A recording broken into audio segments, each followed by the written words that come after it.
Hello, friends, and welcome back. I've wanted to talk about this for such a long time.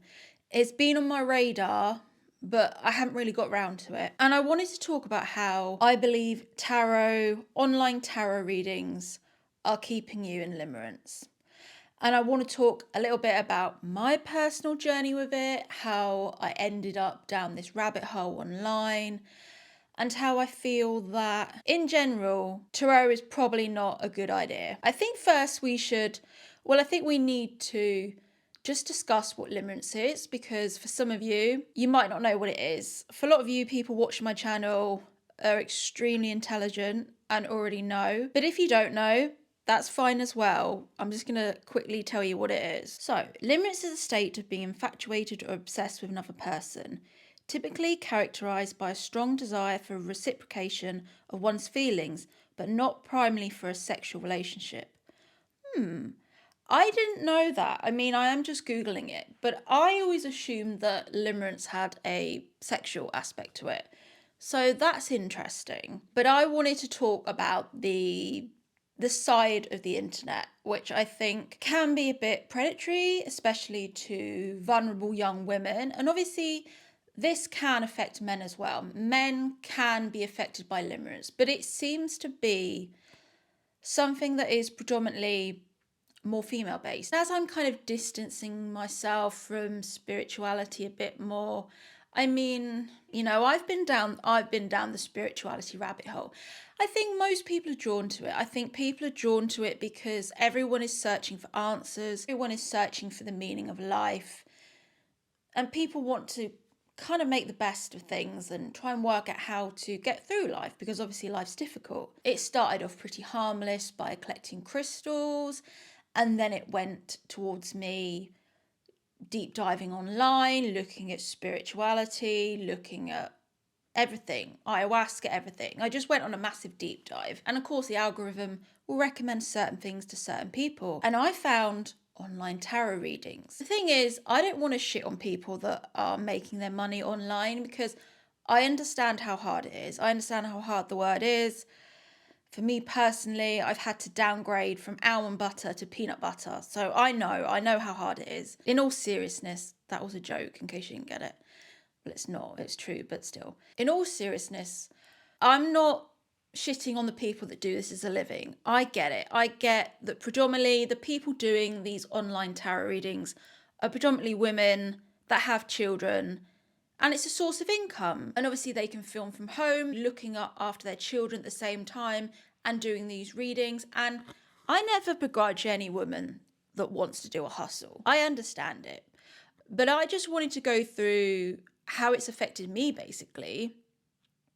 And I noticed a while ago that because I wasn't dating, and I'm still not dating, I don't know how long, I probably haven't dated in 2 or 3 years. I just don't date for a number of reasons that I've talked about on my channel. Predominantly that I'm unlovable and nobody wants me, but that's another story. But I don't really date. And of course, if you don't date, you don't have that partner there. You don't have that partner there in the evenings. You have a lot of time in your hands. You have a lot of time on your hands where you feel like, oh, I could do with a bit of interaction. Obviously, I'm not swiping, and a lot of people, if they're single, they just use the swiping. They just use the swiping as a way to distract themselves from the loneliness of not having someone. And as I wasn't really doing that, and I still don't date, I thought, I need something. I need something to distract me. And these tarot readings were harmless enough. And at the lowest point of entry, they are simply a pep talk. And I would use these as a pep talk. I would use the ones that were saying, you're going to make it, you're going to be abundant, you're going to have lots of money.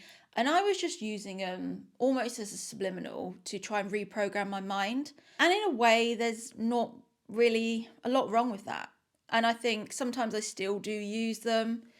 But the ones I don't like are the ones that keep women in limerence. The ones that keep women believing that their twin flame is going to come back to them. The ones that tell women that he's just shy or he's just anxious, that's why he hasn't approached you. Of course, the more of these I watched, the more the algorithm would feed me. And I would sit in my ivory tower and I would make videos about how men are addicted to porn.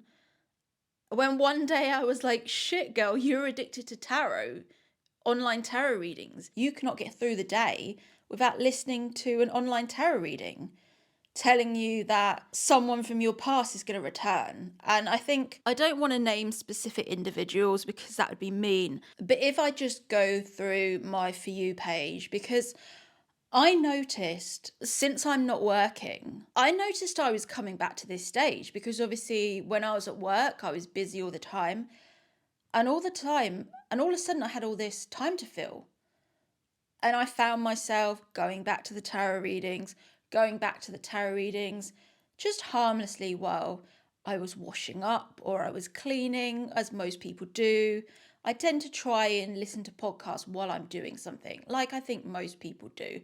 I rarely sit down and have a 3 hour just watching a podcast. I think most people do something while they are listening to it. So just some of these that keep women in limerence, which I think are really dangerous, such as this one. They watch you like a hawk. They want to get to know you better. If you're familiar with tarot readings, it taps into the insecurities of women, and it taps into this feeling that the person that is not with them anymore, or the person that for whatever reason they've split up, is still thinking about them. It plays on the insecurity that this man is still watching you. This man is still going through your social media. This person is going to imminently return. Your mutual crush loves you. They just haven't approached yet. You're about to have your big win. Don't give up. The thing is, it's what I've created. It's what I've created clicking on them. You've reached celebrity frequency. You're going to be a star. You have star potential. You get the gist. You get the gist of it.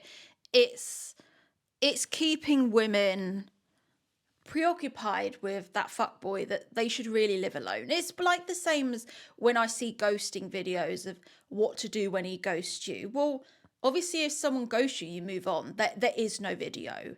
And obviously, people make that video because it gets clicks. But if someone's ghosting you, you move on. I mean, I don't need to make a video about that. I just noticed that for me, it was almost becoming like the female addiction. In the same way as men become addicted to porn, I felt like I was going through my own mini addiction. And because I don't really have a lot of vices, I don't drink, I don't smoke, etc. I don't get high. I mean, everyone has a vice. At the end of the day, everyone has a vice. And I noticed I was addicted to online tarot readings, especially like me.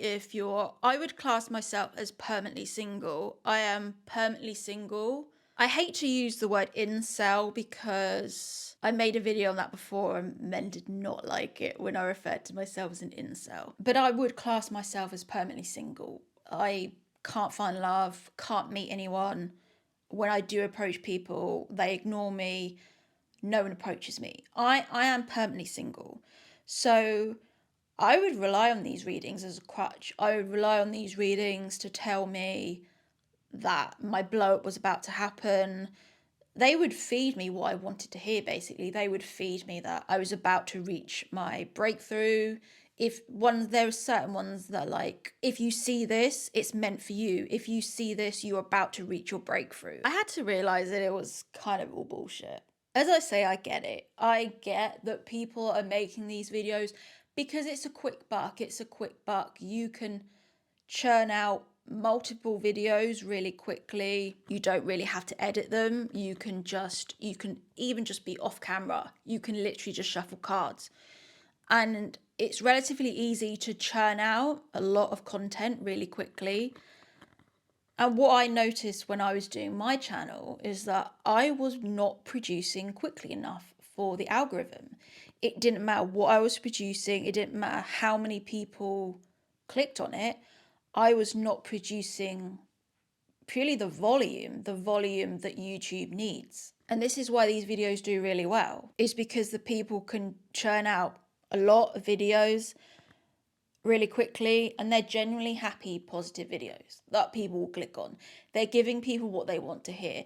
They're giving people the belief that that person's going to come back to them. They're giving the belief that they are queen-like energy, and they get lots of clicks. And for every time I look at one of these videos, I'll look at the comments and it'll just be some girl saying, "Thank you so much for this reading. He hasn't contacted me in a year, but I know he's just going through a few things and I know he's going to contact me." And I just feel for this girl because I have been in that situation. And the thing is, instead of someone telling that person to move on, there'll be 50 comments below it telling the girl, yeah, stick with it. Twin flames are a thing. Twin flames are real. You know, just give him space, just give him time. And that's really why I started doing my videos, is that I wanted to give women the honest advice about what men are like. And if he's ignoring you, he doesn't want to be with you. He's not going through an emotional time. He's not too busy at work. Men are generally straightforward. If they are ignoring you, they do not want to be with you. And that's harsh. And if men ghost you, they are not interested. It's sadly pretty simple. And I think sometimes women tend to just overanalyze things, and they tend to just make up things in their head about, oh, he's still watching me. Yeah, there's probably people from my past that still watch me, and they don't want to be with me, but they still watch me and they continue to watch my videos, which I do not understand. For the love of God, I do not understand why someone that doesn't want to be with me would still keep up with me, would still watch my videos, would still try and see how I'm getting on. I don't understand it, but that's what men are like. Men will watch your stories, they'll watch your content and have absolutely zero interest of turning that into a DM, turning that into a phone call. It's just how men are, sadly. Men like to watch stuff and then not act on it. So that's when I picked up on the habit and I worked out, oh, I'm falling back into the old pattern. I'm falling back into the old pattern of using the online tarot readings as a crutch. Online tarot readings are literally the equivalent of men having a porn addiction. It's the female addiction. Female tarot readings online are the female addiction. They are the female version of the porn addiction. And yeah, women can be addicted to porn, but it's not at the same rates as potentially a woman can watch this, because it's not just an isolated field. If you really deep dive into the online tarot world, it's thousands and thousands of videos. And I think I started getting into it just by harmlessly watching tarot readings for my star sign. That's how you start. You start off just reading the tarot, just reading the Sagittarius, what's going to happen to Sagittarius this week, etc. And then that's when you fall down the rabbit hole. That's when you fall down a rabbit hole as a woman of watching these tarot readings, thinking that people are watching you, thinking that you're going to have your big glow up, and thinking that people are going to reach out to you. And that's sadly what happened to me. It's a bit embarrassing to admit, but yeah, I think as smart as I am, I got addicted to online tarot readings. Luckily, it goes even further. There is a side of the internet where you have to pay for tarot readings. It's no different from people in the manosphere doing their telegrams and getting people to sign up. And I saw ones where they give half the reading and then you have to pay for the end of the reading to see what his feelings and thoughts are about you. And I think that can be particularly manipulative. I don't like it when people are asking money for tarot readings online in that kind of way. And I get it. I see people and they say, well, it's my job and I can't just do this for free. I need to live. And I get it. But I think when you're just using vulnerable people like that and telling them that someone's going to come back when they're not, it's really unsavory, and I don't like how it sits. But at the same time, I understand why people are doing it. I understand that people are doing it for money, and I get it. I just wanted to make this video so that you were aware, just to use tarot readings sparingly and to not be caught in limerence, and to only watch the ones which you can use as a pep talk. The same way as porn. I mean, if you watch porn and it doesn't affect you, fine. If you listen to the radio and it doesn't affect you, fine. But just be careful you're not using the toxic ones, the ones that say he's going to come back, the ones that say he's just watching you and he's going to approach you. Just like anything, just be careful about the ones you're watching and use your own discernment. Thanks for watching. See you soon.